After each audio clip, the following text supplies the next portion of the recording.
मैं जब भी ऑफिस से घर आता मेरी पड़ोसन नकाब ओढ़कर बिरयानी की प्लेट लाती और कहती, अम्मा ने गरीबों के लिए खाना बनाया था, आपके लिए भी एक प्लेट लेकर आई हूँ। मैं भूख के मारे वह बिरयानी खा लेता और उसके कुछ देर बाद ही मुझे गहरी नींद आने लगती। एक दिन सोकर उठा तो पड़ोसन का नकाब मेरे कमरे में रखा था। मुझे शक सा होने लगा तो मैं बिरयानी की प्लेट फ़कीर को दे दिया और सोने का नाटक करने लगा।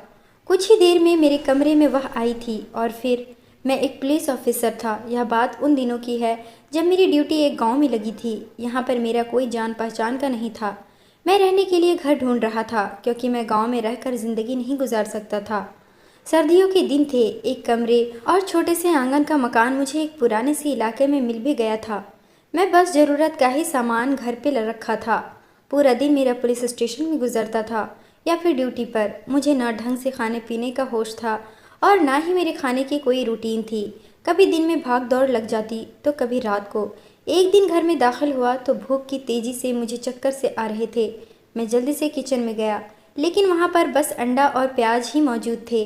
सोचा इन्हीं का ऑमलेट बनाकर खाकर गुजारा कर लूँगा, लेकिन उसका भी सामान पूरा नहीं था क्योंकि घर में तेल और मिर्च नहीं था। मजबूरन मुझे पड़ोसन के घर का दरवाज़ा बजाना पड़ा। एक खूबसूरत सी लड़की ने दरवाज़ा खोला। मुझे देखकर कुछ हैरान हुई, फिर दुपट्टे से अपना चेहरा छुपाया। बिना मेरी बात सुने अंदर चली गई। उसके बाद एक बड़ी उम्र की औरत बाहर आई थी।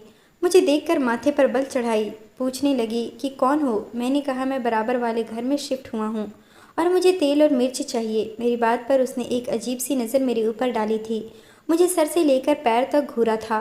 फिर कहने लगी, रुको मैं लेकर आती हूँ। कुछ देर बाद मुझे उसने मिर्च और एक कटोरी में तेल लाकर पकड़ा दिया था। मैं घर वापस आया, खाना बनाया और खाकर सो गया। लेकिन जिस लड़की ने दरवाज़ा खोला था उसका सुंदर चेहरा मेरी आंखों के सामने से हट नहीं रहा था। जी चाहता उसको एक बार फिर से देख लूं। एक बार मेरी शाम को ही ड्यूटी ख़त्म हो गई थी। मैं घर आ रहा था जब वही बूढ़ी औरत दोनों हाथों में सब्जी के थैले पकड़े सर्दी के मौसम में भी पसीने से भीगी हुई थी। धीरे धीरे चलते हुए अपने घर की तरफ बढ़ रही थी। अभी गली की शुरुआत थी। काफ़ी लंबा रास्ता था और उनका घर सबसे आखिर में था। हमदर्दी के नाते मैंने उनके पास जाकर कहा कि अम्मा जी यह मुझे पकड़ा दें, मैं आपके घर तक छोड़ देता हूँ। पहले तो वह मुझे गौर से देखने लगी, फिर पहचान कर उन्होंने वह सामान मुझे पकड़ा दिया और सुकून के लंबे सांस भरने लगी। फिर कहने लगी, यह बुढ़ापा भी अपने साथ साथ कितनी बीमारियाँ ले आता है कि इंसान चल फिर भी नहीं सकता है। मैंने उनकी बेबसी देखकर हाँ में सिर हिलाकर कहा कि अम्मा जी आप बिल्कुल ठीक कहती हैं। और फिर तो अम्मा जी की ख़त्म ना होने वाली बातें शुरू हो चुकी थी। कहने लगी, जवानी में पूरे घर के काम भाग भाग कर करती थी। मजाल है कि कभी थक जाऊं, लेकिन जब से 50 की उम्र आई है घुटनों का दर्द जान को आ गया है। उस पर से एक जवान बेटा है, वह अभी निकम्मा निकल गया, वो किसी काम का नहीं है। यह कहकर वह मुझे देखने लगी, फिर गुस्से से बोली, 2 जवान बेटियां हैं मेरी और एक ही बेटा है। बड़ी मिन्नत और मुरादों से पाया है। भगवान से प्रार्थना की थी, हे भगवान तो मुझे बेटा दे दे तो मैं रोज़ गरीबों को खाना खिलाया करूँगी। वैसे तो बड़ा ही खूबसूरत बेटा है मेरा, लेकिन एक नंबर का आलसी और निकम्मा है। मजाल है जो कभी घर का सौदा वगैरह भी ला दे। बस नौकरी पर जाता है और शाम को ही लौट कर आता है और नखरे ऐसे दिखाता है जैसे पुलिस में अफसर हो। कमबख्त को कह दूँ कि जा बाज़ार से सामान लेकर आ तो कहता है, अम्मा मैं जाता हुआ क्या अच्छा लगूंगा, दफ्तर में नौकरी करता हूँ, लोगों में बड़ी इज्जत और रौब है मेरा। मैं सब्जी और दालें उठा कर आऊँगा तो मोहल्ले वाले क्या सोचेंगे। ना बाबा ना, मैं नहीं जाता। मैं कहती हूँ आग लगे ऐसी अफसरी को जो घर के 4 चीज़ भी ना ला दे। अम्मा जी की जबान अपने घर के दरवाजे के पास जाकर ही बंद हुई थी। घर का दरवाज़ा बजाकर वह मुझे धन्यवाद करती हुई मेरे हाथ से सामान लेकर अंदर की तरफ बढ़ी थी। दरवाज़ा उसी हसीन लड़की ने खोला था जिसे देखकर मैं अपनी सूझबूझ खोने लगा था। मुझे देखकर वह फिर से गेट से ही वापस पलट गई थी। मैं भी वापस अपने घर जाने लगा तो अम्मा जी की पुकार पर रुकना पड़ा। अम्मा जी कहने लगी, अपने घर वाले से कहना हमारे घर आ जाया करे। उनकी बात सुनकर मैं मुस्कुराने लगा। मैंने कहा, अम्मा जी मेरी अभी शादी नहीं हुई और मैं यहाँ अकेला रहता हूँ, पुलिस अफसर हूँ और यहाँ मैं ड्यूटी पर तैनात हुआ हूँ। मेरी बात सुनकर उनकी आंखें हैरत से फटी थी। हैरत से गले के अंदर जोर से आवाज़ लगाकर देखी थी, तुम पुलिस में हो? अरे पहले क्यों नहीं बताया, मैंने तो बेकार में ही तुमसे इतना सामान उठवा लिया। उन्हें शायद मेरी वर्दी और पोस्ट सुनकर कुछ शर्मिंदगी महसूस हुई थी कि उन्होंने मुझसे सामान उठवाया। मैंने कहा, कोई बात नहीं अम्मा जी, मैं आपकी बेटी की तरह अफसरी का रौब नहीं झाड़ता।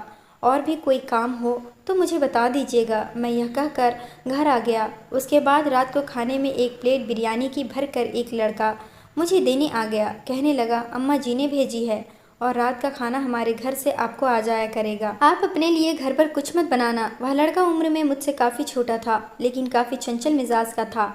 दिखने में ही तमीज़दार लग रहा था। मैंने उसे अंदर आने के लिए कहा, लेकिन उसने कहा कि यह बिरयानी मोहल्ले में दूसरे घरों में भी देनी है। मैं बाद में कभी फुर्सत से आऊँगा। मैंने उसे कहा, जी ज़रूर आना। फिर वह दरवाज़ा बंद किया और बिरयानी खाने लगा। बिरयानी बहुत ही स्वादिष्ट बनी थी। पेट भरकर खा चुका था, लेकिन मन नहीं भरा था।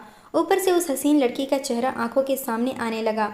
दिमाग में आया कि ज़रूर यह बिरयानी उसी लड़की ने बनाई होगी। खैर, अब ये था कि मुझे रात के खाने की चिंता नहीं करनी पड़ती थी। कभी अम्मा जी अपने बेटे के लिए मांगी गई मन्नत को पूरा करने के लिए गरीबों को खाना खिलाती, तो उनमें से मेरे लिए भी प्लेट भरकर खाना आ जाता था। ऐसे ही बिना किसी बात के ही अपने बेटे के हाथ मेरे लिए खाना भेज देती थी। आजकल मैं बिजी भी बहुत था। मेरी हवाएं पर ड्यूटी लगा दी गई थी। कभी मैं शाम को घर लौटता तो कभी रात के 12 बज जाते थे। अम्मा का बेटा मुझे खाना ज़रूर देने आता था।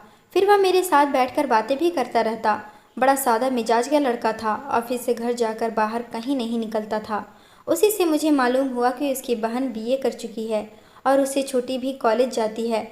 मैंने यह जानना चाहा कि जिसको देखकर मैं अपने होश खो बैठा हूँ वह कौन से नंबर की है। इसलिए कहा कि अम्मा जी के हाथ में तो बड़ा स्वाद है, खाना खाने में मज़ा आ जाता है, खाना खाकर पेट भर जाता है, लेकिन नीयत नहीं भरती। मैं जानना चाहता हूँ कि खाना यकीनन माँ जी ही बनाती है।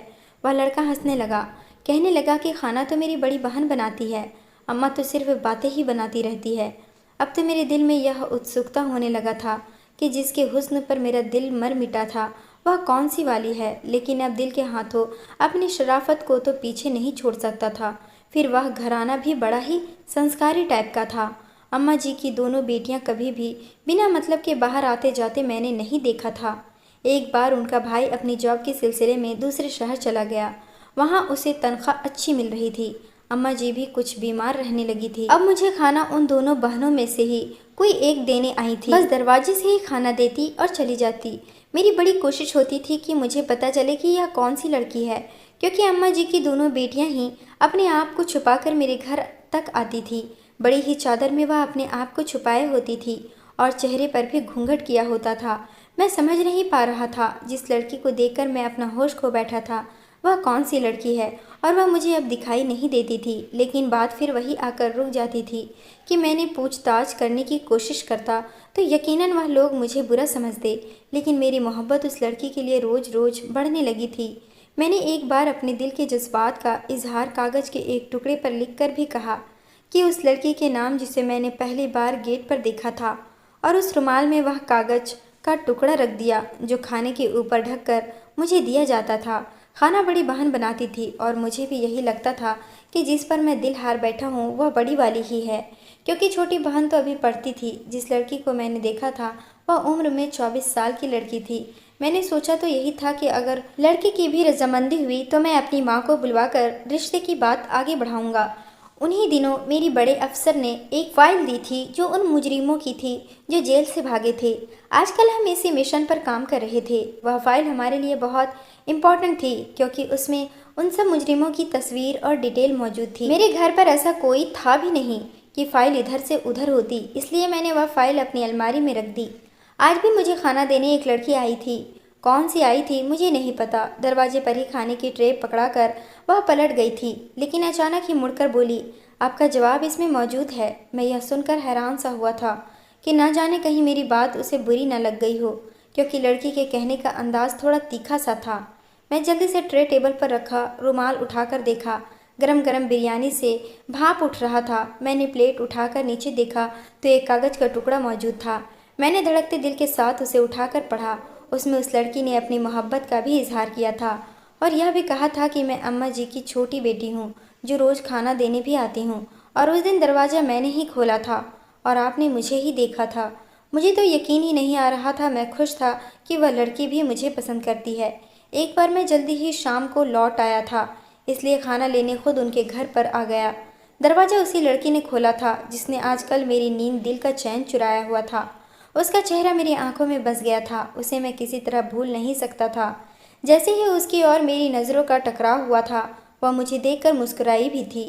कहने लगी, अम्मा जी की तबीयत आजकल ठीक नहीं रहती, इसलिए खाना मैं आपको देती हूँ। उसके कहने का अंदाज बड़ा ही धीमा और मीठा था। ऐसा लगा कि जैसे दिल में उतरता चला गया हो। लेकिन थोड़ी देर बाद जब मुझे खाना देने आई तो चादर के पल्लू से मुंह छुपाए हुए थी। कहने लगी, आपने परेशानी क्यों की? मैं रोज़ आपके लिए लेकर तो आती हूँ। लेकिन इस बार उसके कहने का अंदाज थोड़ा तेज़ था। हाँ, आवाज़ वैसी ही थी। मैंने बहाना कर दिया कि मुझे भूख लगी थी, इसलिए जल्दी आ गया।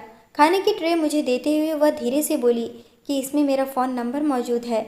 मैं घर जाकर उसका नंबर अपने फ़ोन में सेव कर लिया और अब मैं उससे बातचीत करना शुरू कर दिया। मैं उसे बताने लगा कि पहली नज़र में ही वह मेरे दिल में घर कर गई थी। यह सुनकर वह मुस्कुराने लगी। मैंने यह भी कहा कि मैं उससे बहुत मोहब्बत करता हूँ और बहुत जल्दी ही उसके लिए अपना रिश्ता भी भेजूँगा। वह कहने लगी, अभी मेरी बड़ी बहन की शादी नहीं हुई है और अम्मा जी कभी उसे छोड़कर मेरी शादी नहीं करेंगी। मैंने कहा, कोई बात नहीं, मैं इंतज़ार कर सकता हूँ। फिर बातों ही बातों में मैंने कहा, तुम्हारी बड़ी बहन के हाथों में तो बहुत ही स्वाद है, तुम भी उससे खाना बनाना सीख लो। कहने लगी कि खाना तो मैं ही बनाती हूँ, बस अम्मा जी नाम बड़ी बहन का लगा देती है ताकि उससे पहले कहीं मैं किसी को पसंद ना आ जाऊँ, क्योंकि बड़ी बहन मुझे कम खूबसूरत है। खैर, सिलसिला यूं ही चल निकला था। वह मुझे खाना देने आती लेकिन रुकती नहीं थी, फ़ौरन वापस चली जाती थी। मैं चाहता था वह कुछ देर रुककर मुझसे बात करे और अपने चेहरे का नकाब हटाकर मुझे अपने खूबसूरत चेहरे का दीदार करा दे, लेकिन वह रुकती नहीं थी, फ़ौरन चली जाती। फ़ोन पर बात करना। एक बार रात के 3 बजे मेरा दरवाज़ा ज़ोर से खटखटाया गया था। मैं हड़बड़ाकर उठ बैठा। जल्द से कमरे से निकलकर आंगन में आया तो एक लड़की दरवाज़ा खोलने के लिए कह रही थी। आवाज़ से लग रहा था बहुत परेशान है। मैं दरवाज़ा खोला तो वही लड़की थी, रो रही थी। इस बार उसने अपने चेहरे पर नकाब नहीं किया हुआ था। रो रो कर उसकी गुलाबी होंठ और भी लाल हो गई थी। नाक और गाल भी लाल टमाटर जैसे हो रहे थे। कहने लगी, मेरी अम्मा की तबीयत अचानक से बिगड़ गई है, उन्हें अस्पताल लेकर जाना है। मैं जल्दी से चप्पल पहनकर बाहर निकल गया। मैं रोड से टैक्सी ली और अम्मा जी को सहारा देकर अस्पताल ले गया। अम्मा जी अपने सीने पर हाथ रखकर कहरा रही थी। वह लड़की भी अम्मा जी के साथ टैक्सी में बैठ गई। बहुत ज़्यादा परेशान थी। अम्मा जी को एंजाइना का अटैक आया था। पूरी रात वह आईसीयू के कमरे में पड़ी रही थी और वह लड़की रो रो कर निढाल हुई जा रही थी। उसकी आंखें रोते हुए सूख चुकी थी। रोते हुए बार बार भगवान से प्रार्थना कर रही थी कि मेरी अम्मा जी को कुछ न हो। मैं खामोशी से बैठ रहा, उसे देखता रहा। हालांकि मैं भी काफ़ी परेशान हो गया था। सुबह तक उसका भाई भी वापस आ गया था। अम्मा जी 2 दिन हॉस्पिटल में रही थी, उसके बाद घर आ गई। काफ़ी कमज़ोर सी हो चुकी थी। एक बार मुझे अपने घर बुलाकर कहने लगी, बात कुछ ठीक नहीं है, लेकिन तुम्हें मैं अपने बेटों की तरह समझती हूँ। देखो, मैं अब बीमार रहने लगी हूँ। बेटे की नौकरी भी दूसरे शहर में लग गई है। वह कह रहा है कि कुछ महीने में हमें भी अपने साथ दूसरे शहर ले जाएगा। लेकिन मैं चाहती हूँ कि तुम मेरी बड़ी बेटी से शादी कर लो। तुम बहुत ही अच्छे शरीफ इंसान हो और मुझे बहुत ही भले इंसान लगते हो। छोटी बेटी का रिश्ता तो मेरी सहेली अपने बेटे के लिए मांग रही है। उसकी शादी मैं जल्दी ही कर दूंगी। यह सुनकर तो मेरे दिल की हालात बिगड़ने लगी। मैं तो उसके बगैर ज़िंदगी गुजारने का सोच भी नहीं सकता था। मैं चुपचाप उठकर वहाँ से वापस आ गया। अभी परेशानी में घिरा हुआ था कि अम्मा जी से कैसे कहूँ कि मुझे बड़ी नहीं छोटी बेटी पसंद है। लेकिन मुझे यह भी डर था कि कहीं अम्मा जी यह न सोचे कि मैं उनकी बेटी पर गलत नज़र रखता हूँ। अब वह लड़का मुझे पुलाव देने आने लगा था। इससे पहले तो वही खाना देने आती थी, लेकिन जब से उसका भाई आ गया था वही खाना देने आता था। इस बीच वह सिर्फ एक बार ही आई थी। मैं उसे रोकना चाहता था, उससे बात करना चाहता था, लेकिन वह मुझसे बिना बात किए पलटकर चली गई थी। मैंने उसे फ़ोन भी किया तो वह भी बंद था। मुझे उसके व्यवहार की समझ नहीं आ रही थी। इस बार बिरयानी खाते ही मुझे तेज नींद आने लगी और मैं जल्द ही सो गया। और अब तो अक्सर ही ऐसा होने लगा था। जैसे ही मैं खाना खाता तो मुझ पर बेहोशी छाने लगती थी और मैं सो जाता। रात को मैं ऑफिसर मुझे कॉल करके ड्यूटी के लिए बुलाते तो मैं इतनी गहरी नींद में होता कि अपनी ड्यूटी पर भी नहीं जा पा रहा था। मुझे अपने अफसर से डांट पड़ने लगी थी। एक दिन मेरे फ़ोन की घंटी बजी। सर ने कहा कि वह फ़ाइल लेकर आओ जो मैंने तुम्हें रखने के लिए दी थी। मैं जब अलमारी का लॉक खोला तो वहाँ से फ़ाइल गायब थी। मेरी तो पैरों तले से ज़मीन निकल गई थी। वह फ़ाइल हमारे लिए बहुत ज़रूरी था। कौन लेकर जा सकता था? मैंने उस फाइल को बहुत ढूंढा लेकिन नहीं मिला। मैंने यह बात अपने अफसर को बताई तो उन्होंने मुझे बहुत डांटा। कहने लगे, तुम इतने लापरवाह कैसे हो सकते हो?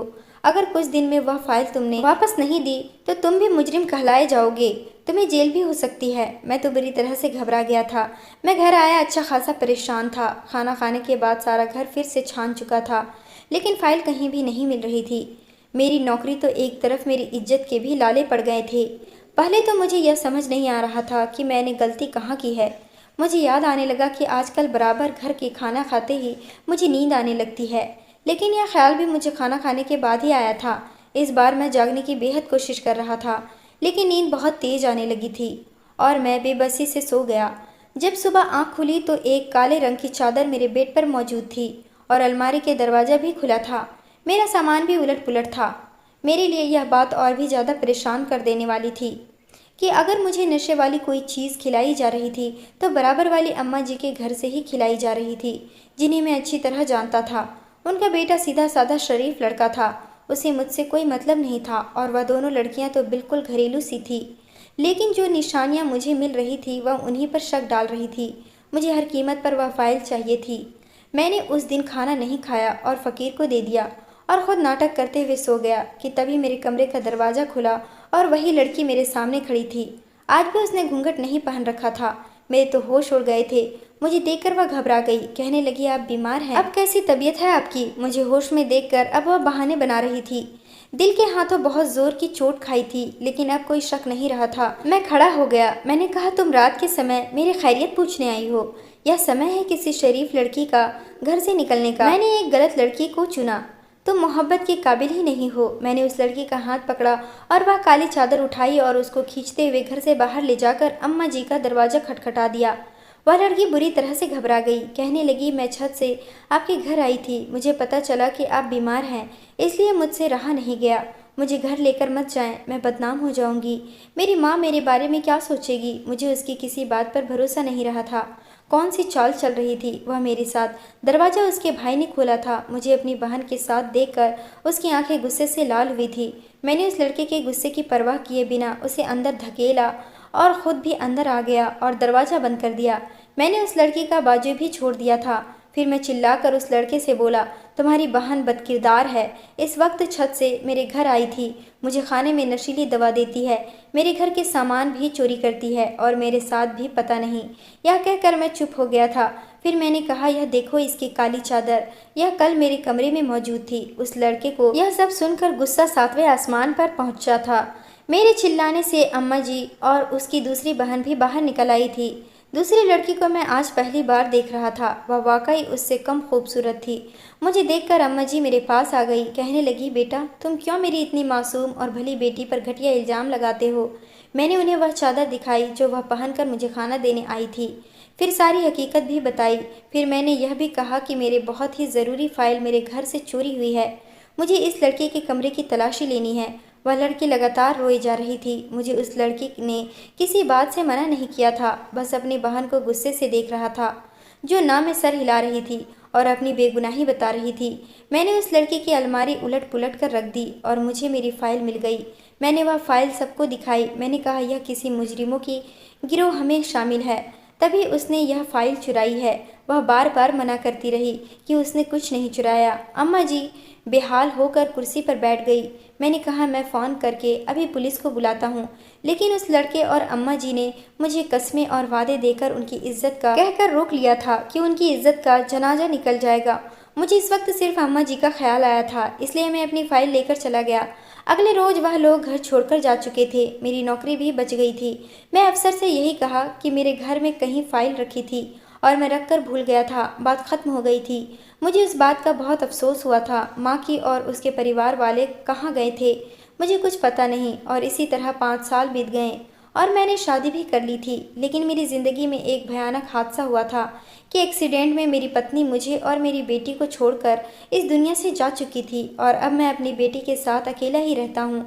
हाँ, मैंने अपनी माँ को गांव से बुला लिया है, क्योंकि जब मेरी पत्नी की डेथ हुई थी उस समय मेरी बेटी 3 साल की थी और उसकी देखभाल के लिए कोई नहीं था। पूरे 5 साल गुजर गए थे।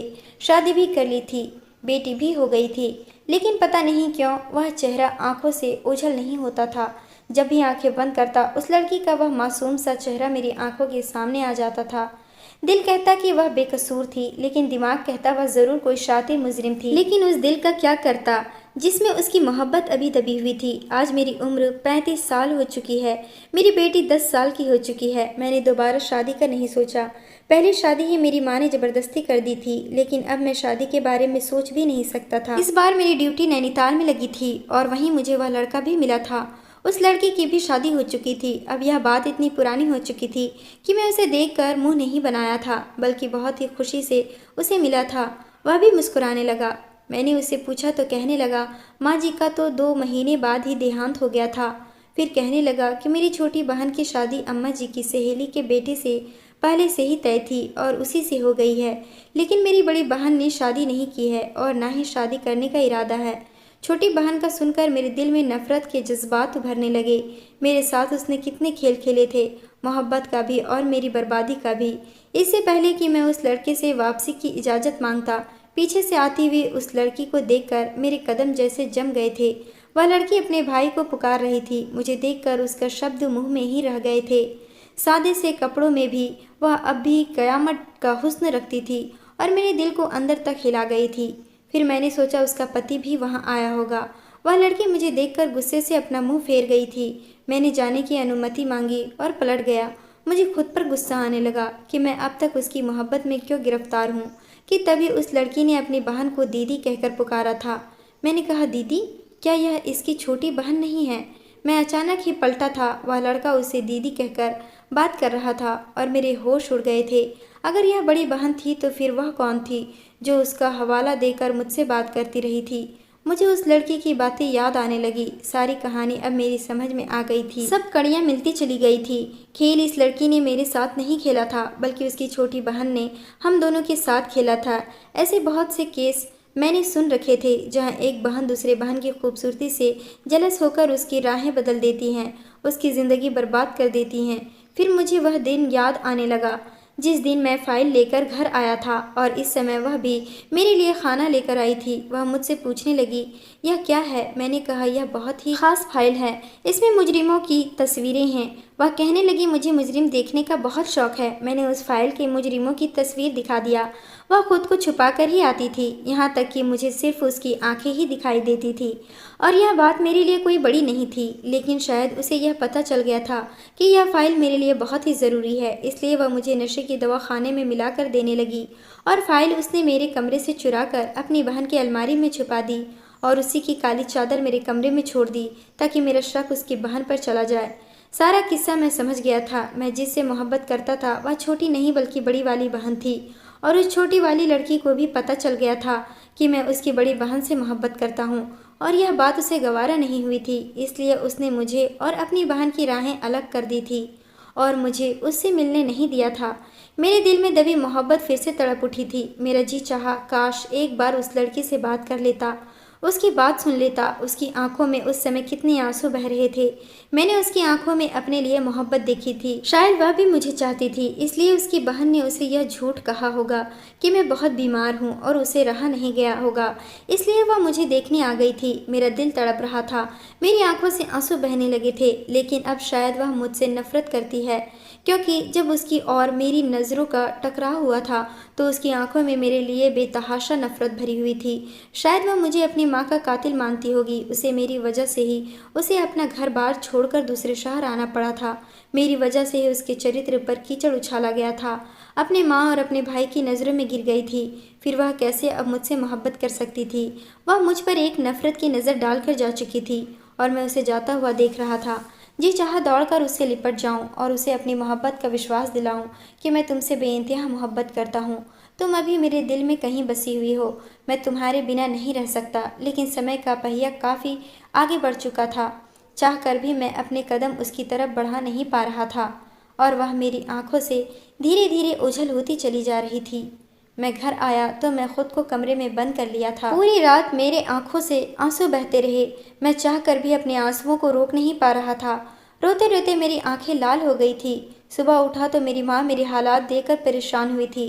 कहने लगी, क्या हुआ है तुम्हें? मैं रोते हुए अपनी माँ की गोद में सर रख दिया और मैंने उन्हें सारी कहानी बता दी। कहने लगी, वह लड़की अब भी तुमसे मोहब्बत करती होगी। तुमने यह कैसे मान लिया कि वह तुमसे नफरत करती है? भले ही तुमने उसका दिल दुखाया था, लेकिन वह भी तुमसे मोहब्बत करती है और इस बात का सबूत यह है कि उसने अब तक शादी नहीं की है। अगर तुमने उसका दिल दुखाया था तो उसकी ज़िंदगी में खुशियों का रंग भी अब तुम ही भरोगे।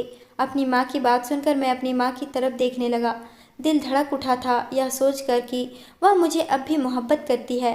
शायद मेरी माँ सच कह रही थी, वह मुझसे अब भी मोहब्बत करती है, वरना वह शादी करके अपना घर बसा चुकी होती।